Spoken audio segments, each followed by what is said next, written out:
성공하는 사람들에 관한 이야기들을 이렇게 보면은 그 사람들에게는 좋은 습관이 있다 하면서 첫 번째 습관으로 강조하는 게 뭔가 봤더니 그것은 아침에 일어나서 자기의 이부자리를 정리하는 것이다. 우리가 생각하기에는 뭐 이부자리 정리하는 게 왜 이렇게 성공의 중요한 요소일까라고 생각하겠지만 이부자리를 정리하면서 어떻게 하는 거예요? 자신이 살아야 될 오늘 하루에 대한 우리 마음가짐을 새롭게 하고 준비하고 나가는 것이 중요하기 때문에 그래서 성공하는 사람들은 일어나자마자 이부자리부터 정리하는 것이다 라고 말하고 있는 것입니다. 분명한 것은 이 정돈된 몸과 마음과 영혼을 가져야 우리는 건강한 삶을 살 수 있습니다. 그러니까 우리가 흐트러져 있고 하면은요, 이게 우리 건강을 유지하지 못해요. 또 몸도 어떻습니까? 균형 있는 근육과 또 적절한 또 무게와 이런 것들이 잘 해야만 건강한 것이고, 우리 마음도 어떻습니까? 마음이 정돈이 잘 돼 있어야 돼요. 마음속에 혼란스럽고 또 마음속에 뭔가 날카로운 것들이 가득하면은요, 우리 마음이 그런 상황에서는 건강한 삶을 살 수 없다는 거예요. 영도 마찬가지라는 것입니다. 특별히 하나님의 말씀은 마치 오늘 본문에서처럼 날카로운 날이 되어서 우리의 삶을 정돈시켜 주시는 능력이 있습니다. 그러니까 우리가 말씀을 따라 산다 할 때 이 말씀을 따라 살면 우리에게 나타나는 현상 중에 하나가 뭐예요? 우리의 생각이 정리되는 것을 느끼고 우리의 마음이 정리되는 것을 느끼고 우리의 삶의 계획이 정리되는 걸 느낀다는 거예요. 생각이 그래 내가 이렇게 생각하면 안 되겠구나, 혹은 그래 하나님께서 내게 이런 생각을 하고 살라고 말씀하시는구나 하면 생각에 정돈을 주시고요, 말씀하면 그래 내가 이런 마음 품고 살면 안 되겠지, 그래 내가 이런 마음으로 살아야지 하면서 마음의 정리가 일어난다는 거예요. 또 어떻습니까? 내가 어떻게 살아야 되는지에 대한 지혜가 말씀을 통해 우리 안에 올 때 앞으로 어떻게 살아야겠다는 계획이 정돈되는 것입니다. 전 그러면서 어쩌면 지금 우리 사람들의 마음이 혼란스럽고 혼돈스러운 이 시대에 우리에게 필요한 것은 바로 그 말씀, 그것도 우리의 삶을 정돈시켜 줄 수 있는 날카로운 말씀이 필요한 것은 아닐까. 그래서 오늘 본문에서 뭐라고 말하고 있어요? 주의 말씀은 살아있고 활력이 있어 좌우에 날선 어떤 검보다도 예리하여 혼과 영과 관절과 골수를 찔러 쪼개기까지 하며 또 마음의 생각과 뜻을 판단하시나니. 우리는 주님의 말씀 생각하면은 우리를 따뜻하고 포근하게 안아주는 말씀, 우리를 위로해주고 힘을 주는 말씀, 우리에게 다시 한번 어떤 용기를 주는 말씀만을 기대하지만, 그러나 하나님의 말씀이 어떤 부분은 어떻다는 거예요? 너무 날카로운 칼 같다라는 거예요. 내 마음을 벨 만큼 칼같은 거예요. 내 생각을 베어버리고 내 마음을 베어버리고 내 의지를 베어버리는 날카로운 칼처럼 느껴지는 말씀도 필요하다는 거예요. 어쩌면 혼돈의 시대, 무엇이 옳고 그른지를 분별하기 쉽지 않은 이 시대야말로 우리에게 정말 필요한 말씀은 물론 위로의 말씀도 필요하고 격려의 말씀도 필요하고 능력의 말씀도 필요하지만 우리를 정돈시켜 줄 수 있는 이 날카로운 말씀도 필요하다고 저는 믿습니다. 전 그러면서 여러분들이 또 한 주를, 또 여러분들의 인생을 잘 정돈하고 살아갈 수 있는 인생이 되기 위해서 여러분들에게 그 날카로운 말씀이 여러분들의 삶 가운데 임하는 자가 되기를 주의 이름으로 축복합니다. 그렇다면 하나님의 말씀을 날카롭게 세워서 우리가 쪼개야 되는 것, 오늘 본문에 볼 것처럼 말씀은 살아있어서 좌우에 어떤 날선 것보다 예리해서 혼과 영과 관절과 고수를 쪼개기까지 한다는 이 쪼갠다는 것은 무엇일까요? 전 그것을 통해서 하나님의 말씀이 가지고 있는 또 다른 면, 우리 삶을 새롭게 만들고 정돈하게 만드는 그 능력이라는 관점에서 하나님의 말씀이 어떤 건지를 깨닫기를 원합니다. 먼저 우리가 하나님의 말씀을 가지고 쪼개야 되는 그 날카로운 말씀을 가지고 우리를 잘라내야 되는 것은 무엇이냐? 바로 우리 안에 선과 악을 쪼개내야 된다는 거예요. 우리 안에 선과 악을 쪼개내는 마음이 필요하다는 것입니다. 로마서 16장 17절부터 20절에 보면은 형제들아 내가 너희를 권하노니 너희가 배운 교훈을 거슬러 분쟁을 일으키거나 거치게 하는 자들을 살피고 그들에게서 떠나라. 이 같은 자들은 우리 주 그리스도를 섬기지 아니하고 다만 자기들의 배만 섬기나니 교활한 말과 아첨하는 말로 순진한 자들의 마음을 미혹하느니라. 너희의 순종함이 모든 사람에게 들리는지라. 그러므로 내가 너희로 말미암아 기뻐하노니 너희가 선한 데에 지혜롭고 악한 데에 미련하기를 원하노라. 평강의 하나님께서 속히 사탄을 너희 발 아래에서 상하게 하시리라. 우리 주 예수 그리스도의 은혜가 너에게 있을지어다. 여기 보니까 선한 데를 어떻게 하라고요? 지혜롭고 악한 데는 미련하라. 여러분, 우리가 선한 데 지혜롭고 악한 데 미련하려면 먼저 필요한 게 뭘까요? 무엇이 선한 것이고 무엇이 악한 것인지를 분별할 수 있는 능력이 있어야 된다는 것입니다. 또 17절에 보니까 너희가 배운 교훈을 거슬러 분쟁을 일으키거나. 무슨 말이에요? 교훈이라는 건 말씀과 진리를 말하는 건데, 이걸 거스른다는 것은 말씀을 왜곡시키고 진리를 왜곡시키는, 마치 이단과 사비와 같은 것들이 우리 삶 가운데 자꾸 들어오게 된다는 거예요. 그럼 어떻게 돼요? 분쟁을 일으켜서 분열과 다툼이 생긴다는 거예요. 결국은 진리, 선한 게 무엇인지를 알지 못하게 만들어서 어떻게 돼요? 그 결과로 인해서 분열과 다툼이 된다는 거예요. 마귀는 거짓 진리를 우리 속에 뿌립니다. 마치 가라지를 뿌리는 것처럼. 그러면 어떤 판단이 생겨? 이게 선한 것인지 악한 것인지에 대한 분별력을 잃어버리는 거예요. 요즘 그 차별금지법이라는 얘기 많이 들어봤죠? 목사님들마다 다 걱정하는 것 중에 하나가 뭐냐면, 그게 이게 인권이냐 아닌가에 따라서 무엇이 문제냐면, 도대체 선한 것이 무엇인지를 혼동스럽게 만들어버린다는 거예요. 선함과 악함의 구분점을 흐려버리게 되기 때문에 결국 어떻게 해야 돼요? 선을 선택할 수 없는, 왜냐하면 무엇이 선한 것이고 무엇이 악한 것인지 알아야 지혜롭고 미련할 수 있는데, 그런 능력을 잃어버리게 만드는 거예요. 그리고 그런 목적을, 동기를 8절에 보면은, 이 같은 자들은 우리 주 그리스도를 섬기지 아니하고 다만 자기들의 배만 섬기나니 교활한 말과 아첨하는 말로 순진한 자들의 마음을 미혹하느니라. 자기들의 배, 자기의 유익과 욕망을 위해서 어떻게 한다는 거예요? 사람들을 미혹하는 시대라는 거예요. 그러니까 사실은 사람들은 진리를 말하지만, 그 진리를 말하는 사람의 그 진리의 배후에 뭐가 있다는 거예요? 자기의 배, 자기의 유익을 위해서 거짓을 진리라고 외치면서 하는 거예요. 또 요즘 얼마나 보니까 허경영 씨인가? 혹시 또 명예훼손으로 할지 처음에는 자기가 무슨 공중부양한다 그러더니 이제는 이제 신이 됐더라고. 신이, 자기가 신이라고. 거짓말에 거짓말을 하면서 어떻게 돼요? 자기 배를 불리는. 세상에는 무엇이 진리인지 거짓인지, 또 더 황당한 건 그 사람을 또 추앙하면서, 그 사람이 태어난 동네 가가지고 절을 하고, 그 옛날 낡은 집에 가서, 허경영 씨가 태어난 낡은 집에 가서 절을 하고, 그의 어머니 묘소에 올라가서 절을 하고 있더라고요. 내가 그걸 보면서, 야, 참 인간들이 어리석구나. 저는 이 허경영 씨를 처음 언제 그분의 존재를 알았냐면은, 저희가 서울 남산이라고 해서 이제 명동 가까운 데서 살았습니다. 근데 가끔 이 사거리에 가면요, 그 그랜저인지 뭔지, 그랜저가 하나 지나가는데 황소를 위에다 이만한 황소상을 끌는데 그게 지나가는 게, 그래서 야, 저 차 참 특이하다. 저 차가 뭐야? 그랬더니 나중에 보니까 그 허경영 씨가 끌고 다니는 차래요. 그럼 그때 보면 이거 이상한 사람이다, 괴짜다. 이제 괴짜가 지금 뭐가 됐어요? 이제는 실이 됐어요. 거기 속아 넘어가는 사람들이 많더라고요. 그만큼 사람들은 뭐예요? 거짓과 진리를 구분할 능력을 잃어버린 시대를 살고 있다. 근데 그 배후에 뭐가 있는 거예요? 자신의 욕망을 채우기 위해서 거짓을 진리라고 포장을 해서 사람들을 혼돈시키는 사람들, 그런 세력들이 많은 시대를 우리 살고 있다는 거예요. 그러니까 우리도 모르게 어떻게 돼요? 쉽게 여기 순진한 자들의 마음, 결국 이 순진한 자들이 누구예요? 결국 그리스도인들이에요. 그리스도인들의 마음을 미혹해서 어떻게 돼요? 진리로부터 벗어나고 선과 악에 대한 구분이 없어지니까 어떻게 돼요? 자꾸 악을 선택하게 되는 것이죠. 여러분, 우리가 선과 악을 구분할 능력을 잃어버리면 우리의 타락한 본능은 선보다는 악에 더 끌리게 돼 있어요. 그걸 여러분 꼭 기억하시기 바랍니다. 쉽게 말하면 자유라는 게 멋지게 들리지만, 자유는 죄를 선택할 수 있는 확률이 더 높아질 수 있습니다. 왜냐하면 인간의 자유도 타락한 자유이기 때문에. 그 자유를 가지고 선을 선택하면 좋겠죠. 근데 인간은 자유로워지면 선을 선택하는 게 아니라 악을 선택합니다. 그걸 제일 대표적으로 알 수 있는 게 뭐냐면 예비군 훈련이에요. 예비군 훈련에 오시는 분들 보면, 그래서 사회에서 명사도 있어요. 목사님도 계시고 교수님도 계시고 의사도 있고 또 검사도 있고. 근데 예비군복 입혀놓으면요, 아무데나 가서 노상방뇨하고, 왜냐하면 사회의 옷을 벗었잖아요. 뭐 검사면 검사, 뭐 교수면 교수, 목사면 목사라는 옷을 다 벗고 예비군복 입혀놓으니까 어떻게 돼요? 그냥 무단횡단 막 하고.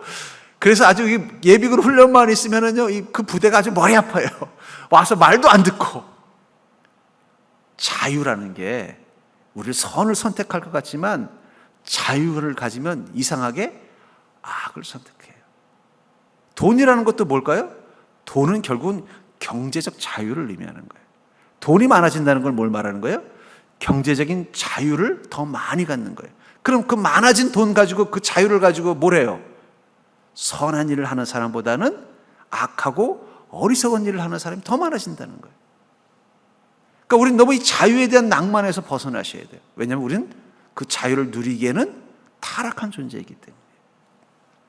결국 그것을 알기 때문에 어떻게 돼요? 세상은, 마귀는 점점 인간의 자유를 존중하라고 가르칠 것입니다.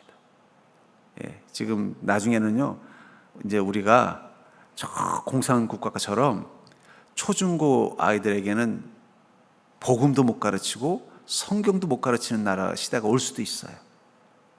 자유, 인권이라는 이름으로. 우리 목사님들이 걱정하는 건 그거예요. 그 자유라는 이름으로, 그들에게 선택의 자유를 줘야 한다라는 이름으로 진리를 못 가르치게 만드는 시대가 올 수도 있다는 거예요.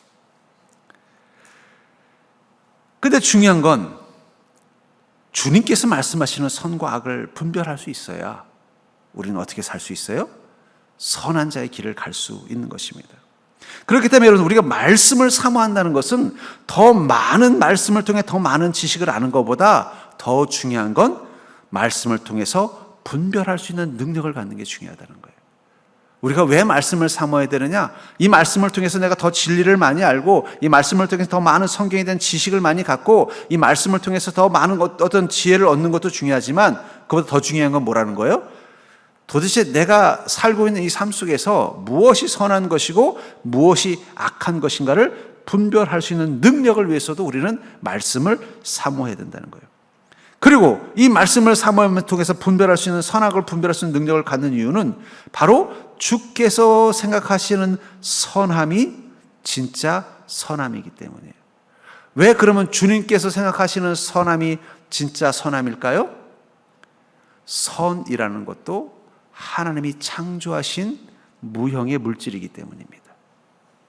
여러분, 선도 원래 있었던 게 아니라 하나님이 창조하신 거예요. 그러니까 하나님이 창조했다는 얘기는 뭐예요? 하나님이 보시기에 선한 게 선하다는 뜻이에요.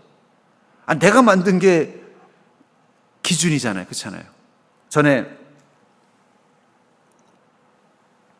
누구 그림인지 하여튼 유명한 명화 그림이, 천경자씨 그림에 대한 논쟁이 있어요. 이게 위작이냐 진작이냐.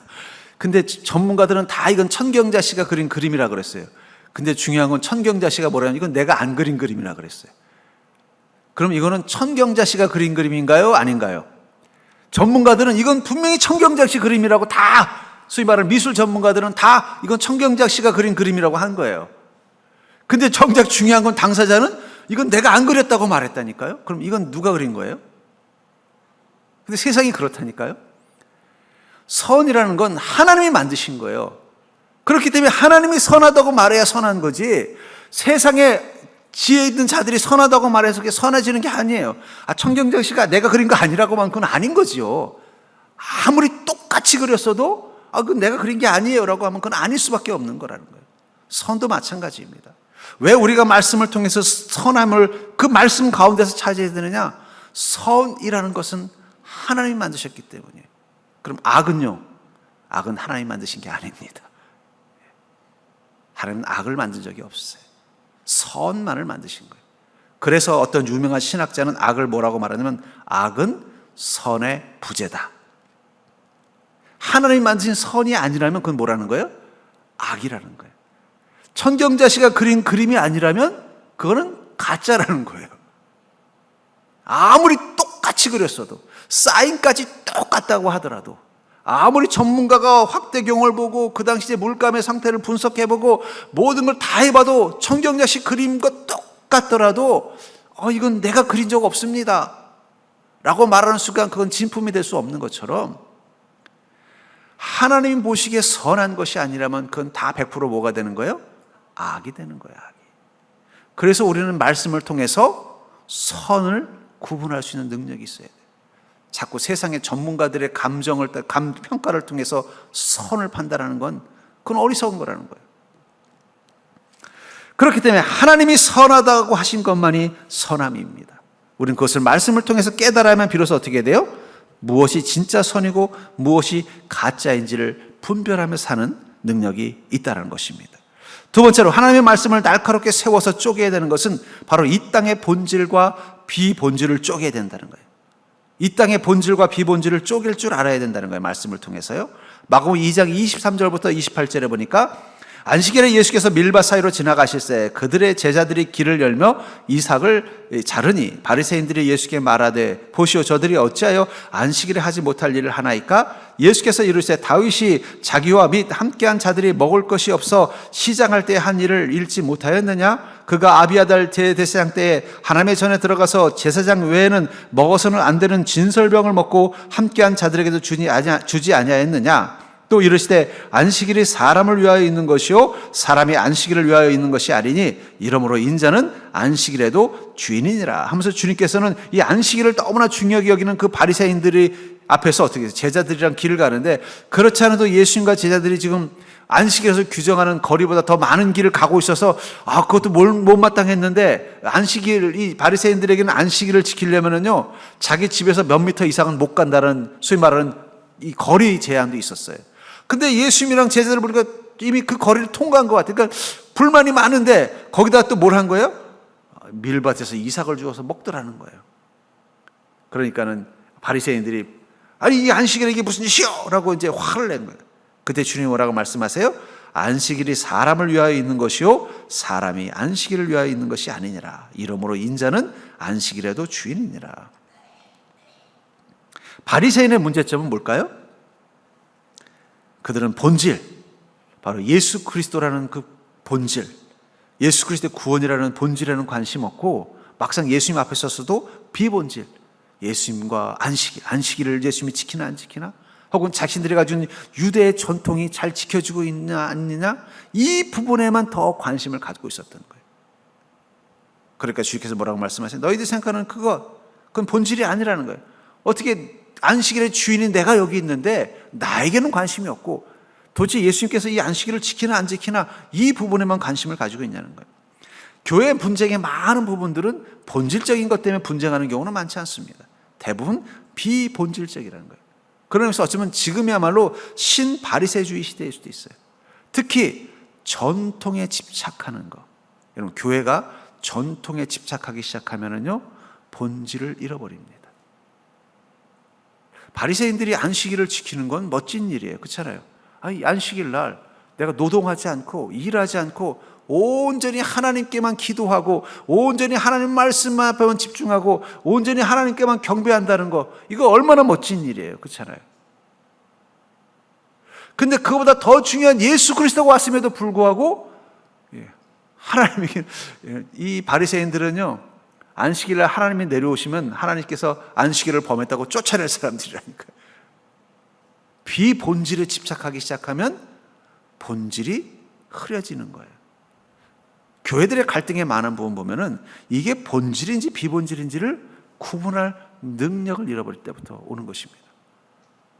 분명히 이 무너진 이 예루살렘 성전을 새로 재건하고 사방에 흩어진 이스라엘 민족이 모여서 함께 예배드리면서 다시 이스라엘을 건국해냈고 또 그 신앙을 지키기 위해서 우상과 죄에 대해서는 철저한 그들의 믿음은 분명히 본받을 만한 것입니다. 그런데 문제는 그 믿음을 지킨다는 명분으로 본질이 아니라 비본질에 집착하기 시작하면서 어떻게 돼요? 도대체 왜 믿는 거지? 왜 주님을 섬기는지에 대한 질문을 잃어버리기 시작한다는 거예요. 그러고 나니까 어떻게 돼요? 그럼 내가 이거 하고 있는 게 무슨 의미가 되나? 여기까지 흘러가게 된다는 거예요. 하나님의 말씀은 지혜입니다. 그리고 그 지혜는 구분의 능력을 갖게 만들어요. 하나님의 말씀을 통해서 우리가 가져야 되는 그 구분의 능력의 두 번째 지혜는 무엇이 본질이고 무엇이 비본질인지를 구분하는 것입니다. 그리고 그 본질에 대해서는 철저히, 비본질에 대해서는 유연성을 가져야 된다는 거예요. 그러니까 비본질이라고 해서 지키지 말라는 뜻이 아니라 어떻게 해야 된다는 거예요? 유연성이 있어야 된다는 거예요.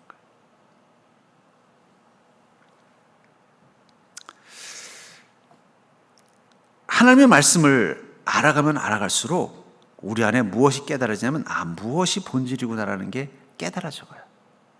근데 하나님의 말씀에 관심이 없어지면요 자꾸 비본질적인 거, 습관, 전통, 익숙한 것을 더 집착하게 돼 있어요. 그걸 지키려고 싸우기도 하고 다투기도 하게 된다는 거예요. 저는 그러면서 어쩌면 이 시대에 필요한 그리스도인은 꽉 막힌 사람이 되어야 된다고 생각합니다. 어떤 부분에서 꽉 막힌 사람이냐? 본질에 대해서는 꽉 막힌 사람, 반듯한, 우리는 그런 사람을 반듯한 사람이라고 그래요. 이 진리만은 내가 지켜야겠습니다. 주님께서 이 계명을, 10계명을 보통 사람들은 하나님 주신 계명 그러면 10계명을 떠올렸잖아요. 그런데 예수님께서는 그 3계명을 어떻게 바꾸셨어요? 2개의 계명으로 풀어서 말씀해 주셨다는 거예요. 물론 이 신명기에도 이 2개의 계명에 대한 언급이 있습니다. 그럼 이 10계명과 이 2개의 계명의 차이는 뭘까요? 2개의 계명은 본질적인 부분을 다뤄주고 있다는 거예요. 쉽게 말하면 안식일을 범하지 말아야 되는 이유는 뭐예요? 내 뜻과 내 마음과 뜻과 생각을 다해서 하나님을 살아가기 때문에 안식일을 범하면 안 되는 거예요.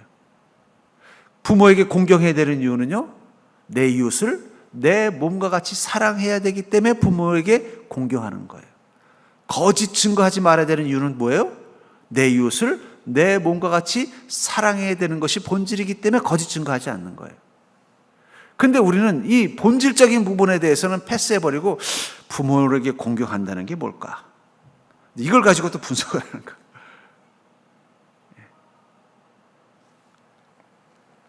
전 그러면서 어쩌면 지금 우리에게 필요한 건 뭐냐? 말씀을 통해서 정말 우리가 이 땅을 살아가는데 가장 중요한 핵심, 이 본질이 무엇인가를 찾는 것입니다. 그리고요, 그것은 반드시 원칙으로 세우고 나가는 게 필요하다는 거예요. 어쩌면 우리 그리스도인에게 지금 필요한 건 신앙의 원칙을 회복하는 게 필요합니다. 말씀을 계속 가까이 하다 보면요, 구분이 돼요. 이거는 원칙이 되어야 될 것이다. 또 이거는 원칙이 되어서는 안 되는 것이다. 원칙이 되어야 되는 것은 어떻게 되는 거예요? 자신이 무슨 일이 있어도 지켜내려고 애를 쓰는 것. 원칙이 아닌 것에 대해서는요, 유연성 있게 대처하는 게 필요하다는 거예요. 다른 사람들과 다르더라도 그걸 수용해낼 수 있는 능력. 전 그러면서 여러분들이 이 땅에서의 삶을 잘 살아가려면요, 말씀에 근거한 인생의 원칙을 세우는 훈련을 하셔야 돼요. 우리 그리스도인이 세상 속에서 뭔가 소신 있게 분명한 인생의 목표를 향해서 나가려면요, 말씀이 내 마음 가운데 원칙을 세워주는 힘이 되는 거예요. 내가 직장 생활하면서 가정 생활하면서 그래도 내가 그리스도인이라면 이런 원칙은 지키겠습니다. 나름대로 선언하고 선포할 수 있는 원칙을 가져야 된다는 거예요. 그리고 그 원칙을 지키면서 살아가는 게 뭐예요? 그게 바로 본질이 무엇인지를 알고 살아가는 것입니다. 그래서 시편 119편 11절에 보면 내가 주께 범죄하지 아니하려여 주의 말씀을 내 마음에 두었나이다. 하나님 앞에서 범죄하지 않는 복음의 진실과 본질을 잘 지키며 사는 자가 되기 하기 위해서 어떻게 한다는 거예요? 주님의 말씀을 내 마음에 두었다라고 말하는 것입니다. 그러므로 사랑하는 성도님들, 여러분들이 믿음으로 살아갈 때 가정에서든 또는 일터에서든 교회에서든 본질과 비본질을 좀 구분할 수 있는 지혜를 갖는 자가 되기를 주의 이름으로 축복합니다. 그래서 본질적인 것은 어떻게 된다고요? 반드시 지키겠다라는 그 원칙을 고수하는 마음이 있어야 되고요. 비본질적인 것에 대해서는 어때요? 언제든 양보하고 내려놓을 수 있다라는 마음을 가지고 사는 것이 중요하다고 저는 생각합니다. 세 번째로 우리가 날카롭게 세워서 쪼개야 될 것은 바로 인생의 참된 목적과 거짓 욕망을 쪼개야 된다는 거예요. 우리 인생의 참된 목적과 거짓 욕망을 구분해낼 수 있어야 된다는 것입니다. 디모데후서 4장 3절부터 8절에 보니까 때가 이르리니 사람이 바른 교훈을 받지 아니하며 귀가 가려워서 자기의 사욕을 따를 스승을 많이 두고 또 그 귀를 진리에서 돌이켜 허탄한 이야기를 따르리라. 그러나 너는 모든 일에 신중하여 고난을 받으며 전도자의 일을 하며 내 직무를 다하라. 전제와 같이 내가 벌써 부어지고 나의 떠날 시각이 가까웠도다. 나는 선한 싸움을 싸우고 나의 달려갈 길을 마치고 믿음을 지켰으니 이제 후로는 나를 위하여 의의 면류관이 예비되었으므로 주 곧 의로우신 재판장이 그날에 내게 주실 것이며 내게만 아니라 주의 나타나심을 사모하는 모든 자에게 도니라 하면서 그 귀를 진리에서 돌이켜 허탄한 이야기를 따른다고 이 세대를 말하고 있다는 거예요. 때가 이른 이 세대를 뭐라고 말하는 거예요? 하나님의 그 바른 교훈은 듣지 않고 자꾸 귀가 어떻게 돼요? 가려워져서 자꾸 사욕을 따르는 스승을 많이 귀가 가벼워져서 어떻게 된다는 거예요? 자꾸 욕망을 따르게 하는 그 말에는 그냥 쫑긋한다는 거예요. 그리고 또 그 길을 진리에서 돌이켜서 어떻게 해요? 허탄한 이야기, 헛된 욕망의 이야기를 따르는 자가 되도록 만들어준다는 거예요. 여러분, 우리 시대는 그런 시대라고 생각합니다. 우리 시대는요, 이상하게 귀가 자꾸 가려워져요. 근데 어떤 얘기에 귀가 자꾸 가요? 내 욕망을 자극하는 말에 귀가 잘 쏠려요. 우리 안에는 욕망이 있습니다. 그렇죠? 뭐 돈에 대한 욕망, 성공에 대한 욕망, 명예에 대한 욕망. 그 욕망을 어떻게 해요? 자극하고 그 욕망을 가지고서 우리를 소위 말하는 가스라이팅하는 그런 스승과 같은 존재들이 세상에 많다라는 거예요. 이단들도 대부분 보면요, 이단을 연구해 보면요, 왜 그래도 나름대로 똑똑하고 지혜로운 사람들이 혹은 또 나름대로 어떤 분별력이 있는 사람들이 저 이단에 빠지나 보면요, 공통점이 있어요. 그것은 그들의 내면 속에 있는 욕망이 있다는 거예요. 이거를 자극한다는 거예요. 그럼 그 말이 어떻게 돼요? 귀를 기울이는 거예요. 여러분들, 복음은 자극적이지 않습니다. 몸에 좋은 음식은 자극적이지 않아요. 몸에 나쁜 음식들이 자극적인 거예요. 진리는 자극적이지 않아요. 왜냐하면 진리는 그 진리대로 매일매일 살아야 되기 때문에. 매일매일 하루 삼시세끼 떡볶이 드셔보세요. 어떻게 될 것 같아요? 병 나서 큰 병 생깁니다. 그런 건 가끔씩 먹는 거고, 매일매일은요, 그냥 심심한 국물에, 심심한 밥에, 심심한 나물 먹어야 건강한 거예요. 세상 사람들은 왜 진리 앞에서는 별로 관심이 없고 뭔가 좀 이상한 이단적인 이야기들이나 혹은 이단적인 어떤 가치관에 대한 귀가 쫑긋하냐? 자극적이기 때문에. 어떤 자극이요? 내 안에 욕망을 자극한다는 거예요. 그러니까 여러분, 이단들이 부흥하는 거 그건 당연한 거예요. 왜냐하면 우리 시대 사람들이 귀가 가려워졌거든요. 뭔가 자극적인 소리를 듣고 싶은 거예요.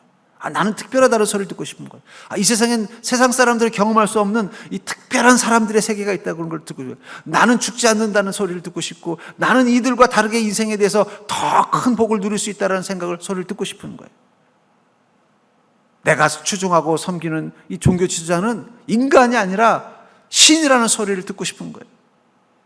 그런 자극적인 귀에 그런 말을 해주니까 열광하는 거예요. 특별히 우리 안에 뭐가 있어요? 거짓된 욕망이 가려져 있다는 것입니다. 그 거짓된 욕망과 주님이 우리 인생 가운데 주신 참된 목적이 무엇인지를 말씀을 통해서 구분해내면 어떻게 될까요? 우리의 욕망을 내려놓을 수 있는 거예요. 우리가 아까 오전에 우리 불렀던 찬양, 이 광야를 지나며 보면은 그런 구절이 있습니다. 여기 보니까는 내 자아가 산산이 깨지고 높아지려 했던 내 꿈도 주님 앞에 내어놓고. 하나님께서 우리 꿈을 왜 버리라고 하실까요? 하나님께서는 하나님만 밖에 모르시는 이기적인 분이라서 그런 게 아니라 우리가 꿈이라고 생각하는 그것이 하나님 눈에 뭐로 보이는 거예요? 욕망이라는 걸 알기 때문이에요. 그건 진짜 꿈이 아니라 욕망. 인생의 참된 목적을 추구하는 진짜 꿈이 아니라 욕망이라는 것을 알기 때문에 어떻게 하신가요? 우리의 광야 속에서 그걸 버리게 하시는 거예요.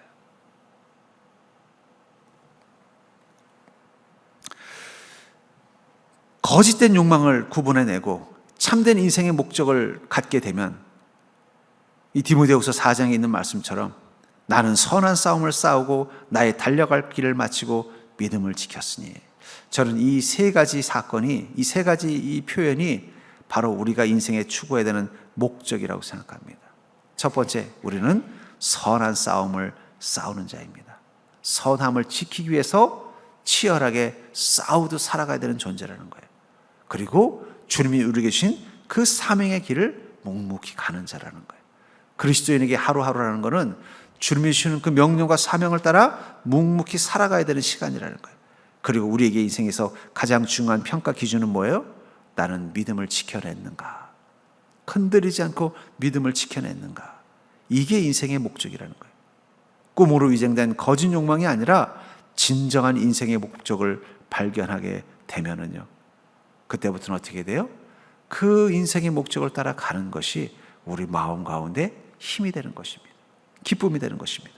이제후로는 나를 위하여 의의 면류관이 예비되었으니 하나님께서 그 면류관을 씌우실 그날을 소망하는 마음 가지고 오늘도 우리 인생의 삶의 문제를 하나씩 하나씩 풀어나가는 지혜를 갖게 된다는 것입니다. 우리는 하나님의 말씀을 통해서 우리 인생을 정리하고 정돈할 수 있는 지혜가 필요하다고 생각합니다. 농부들이 또는 밭을 가지고 있고 마당을 가지고 있는 분들이 이 여름만 되면 제일 골치 아픈 게 잡초래요. 우리 교회도 조그만 공간만 있으면 잡초가 있습니다. 예. 그랬더니 며칠 전에 우리 김윤호 지사님이 그 땀을 뻘뻘 흘리시면서 그 주차장 앞에 그 낮은 조그만 통로인데도 그 잡초를 다 잘라내시더라고요. 그걸 잘라내지 않으면 어떻게 돼요? 나중에 손 쓸 수가 없는 거예요. 근데 그 잡초를 잘라내려면 뭐가 필요할까요? 그걸 자를 수 있는 낫과 같은 것이 필요할 것입니다. 근데 그 낫은 그냥 쓰면 안 돼요. 그 잡초를 베기 전에 어떻게 해야 돼요? 낫을 갈아줘야 돼요.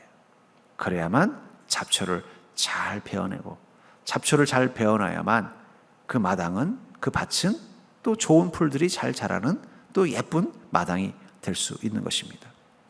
어쩌면 잡초가 우거진 마당 같은 이 세상에서 우리가 왜 주님의 말씀을 마치 날카롭게 세워진 검과 같이, 날카롭게 세워진 낫과 같이 받아들여야 되는가?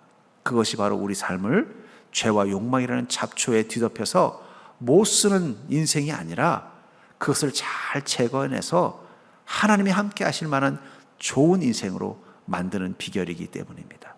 그러므로 사랑하는 성도님들, 또 한 주도 여러분들 주님의 말씀과 함께 할 때 그 말씀에 주님 나를 세우셔서 내가 선과 악을 구분해낼 수 있으며 본질과 비본질을 쪼갤 수 있으며 인생의 참된 목적과 거짓 욕망을 구분해낼 수 있는 능력을 가지고 살게 해달라고 기도하는 자들이 될 수 있기를 주의 이름으로 간절히 축원합니다.